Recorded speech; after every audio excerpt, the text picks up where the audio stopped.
ನಮಸ್ಕಾರ ಡಾಕ್ಟರ್ ಆಂಜನಪ್ಪ. ಮುಂಜಾನೆ ನನ್ನ ಆತ್ಮೀಯರಾದ ನಮ್ಮ ರಮಾನಂದನವ್ರಿಗೆ, ಮಿಮಿಕ್ರಿ ರಮಾನಂದ್ ಅಂತಲೇ ಹೆಸರಂತ ಆಕ್ಟರ್ ಆಗಿರ್ತಕ್ಕಂಥ ಅವರಿಗೆ ಒಂದು ಥ್ಯಾಂಕ್ಸ್ ಹೇಳ್ಬೇಕು. ಯಾಕಂದ್ರೆ ನಾನು ಪೇಷಂಟ್ ನೋಡ್ತಾ ಮಧ್ಯೆ ನನಗೊಂದು ಅವಕಾಶ ಸಿಕ್ತು. ಮಗಿ ಪುಸ್ತಕದ ಈ 2 ಸಾಂಗ್ ಕೇಳುವಂಥ ಅವಕಾಶ ಮಾಡಿಕೊಟ್ರು. ನನ್ನ ಜೀವನ ನೆನಪು ಬರ್ತಾ ಇತ್ತು ನನಗೆ. ಹಳ್ಳಿಯಲ್ಲಿ ಮಧ್ಯಮ ವರ್ಗದಲ್ಲಿ ನಾವಂತ ಬೆಳೆದವಲ್ಲ, ಆ ಬ್ಯಾಕ್ಗ್ರೌಂಡಲ್ಲಿ ಬಂದಿರತಕ್ಕಂಥ ಈ ಒಂದು ಸಾಮಾಜಿಕ ಕಳಕಳಿ ಇರ್ತಕ್ಕಂಥ ಈ ಮೂವಿ, ಅದರೊಳಗಾಗಿ ಈ 2ಕ್ಕೂ ಸಂಗೀತವನ್ನು ಕೊಟ್ಟಿರ್ತಕ್ಕಂಥ ಯಶಸ್ ಅವರಿಗೆ ಅಭಿನಂದನೆಗಳು. ಯಾಕಂದರೆ ಕಿವಿಗೆ ಇಂಪಾಗಿ ನನಗೆ ಇಮ್ಯಾಜಿನ್ ಮಾಡ್ಕೊಳ್ತಾ ಇದ್ದೀನಿ, ಈ ಸಾಂಗ್ನ ನಾನು ಕ್ಲಿನಿಕ್ನಲ್ಲಿ ಕೂತು ಕೇಳ್ತಾ ಇದ್ದೀನಿ. ಅದೇ ಒಂದು ಸಿನಿಮಾ ಥಿಯೇಟ್ರ್ನಲ್ಲಿ ಕೂತ್ಕೊಂಡು ಸಂಸಾರ ಸಮೇತ ಫ್ಯಾಮಿಲಿ ಸಮೇತ ಕೂತು ನೋಡಲಿಕ್ಕೆ ಎಷ್ಟು ಆನಂದ ಆಗ್ಬೋದು, 3 ಅವರ್ಸು ಏನು ಖುಷಿ ಆಗ್ಬೋದು ಅನ್ನೋದನ್ನು ನಾನು ಇಮ್ಯಾಜಿನ್ ಮಾಡ್ಕೊಳ್ತಾ ಇದ್ದೀನಿ.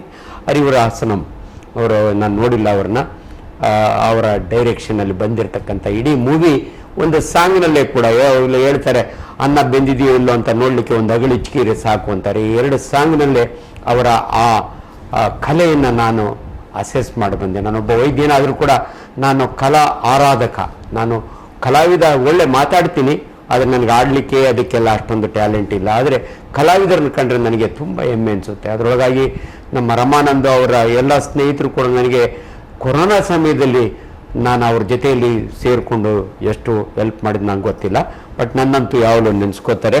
ಸೊ ಚಿನ್ನಸ್ವಾಮಿ ಮತ್ತು ಯತಿರಾಜ್ ಅವರು, ಸೊ ಈ ಮೂವಿನ ತುಂಬ ಜನ ನಾನು ನೋಡ್ದಂಗೆಲ್ಲ ಹೊಸ ಆಕ್ಟ್ರೆಸ್ ಥರ ಕಾಣ್ತಾರೆ. ಆದರೂ ಎಷ್ಟು ಬ್ಯೂಟಿಫುಲ್ಲಾಗಿ ಮಾಡಿದ್ದಾರೆ ಅಂದರೆ, ಅದರೊಳಗಾಗಿ ಒಂದು ಮಿಡಲ್ ಕ್ಲಾಸ್ ಫ್ಯಾಮಿಲಿಯ ಮಕ್ಕಳನ್ನ ಹೆಂಗೆ ಬೆಳೆಸಬೇಕು, ಹೆಂಗೆ ಅವ್ರನ್ನ ಸಮಾಜದ ಮುಖಿಗಳನ್ನಾಗಿ ಮಾಡಬೇಕು ಅನ್ನೋ ರೀತಿಯಲ್ಲಿದೆ.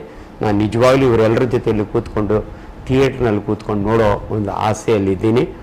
ಈ ಮೂವಿಗೆ ಒಂದು ಉತ್ತಮ ಜನಗಳು ಅದಕ್ಕೆ ಒಂದು ಎನ್ಕರೇಜ್ ಮಾಡಲಿ ಅಂತ ಕನ್ನಡಿಗರು ದಯವಿಟ್ಟು ಸಿನಿಮಾ ಥಿಯೇಟ್ರಿಗೆ ಹೋಗಿ. ಯಾಕಂದರೆ ಕಲಾವಿದರನ್ನ ಎನ್ಕರೇಜ್ ಮಾಡಬೇಕಾದ್ರೆ ನೀವೇನು ಮಾಡೋದು ಬೇಕಿಲ್ಲ, ಒಂದು ಟಿಕೆಟ್ ತೊಗೊಂಡು ಸಿನಿಮಾ ನೋಡಿ, ಅದಕ್ಕೊಂದು ಅಪ್ರಿಸಿಯೇಷನ್ನು.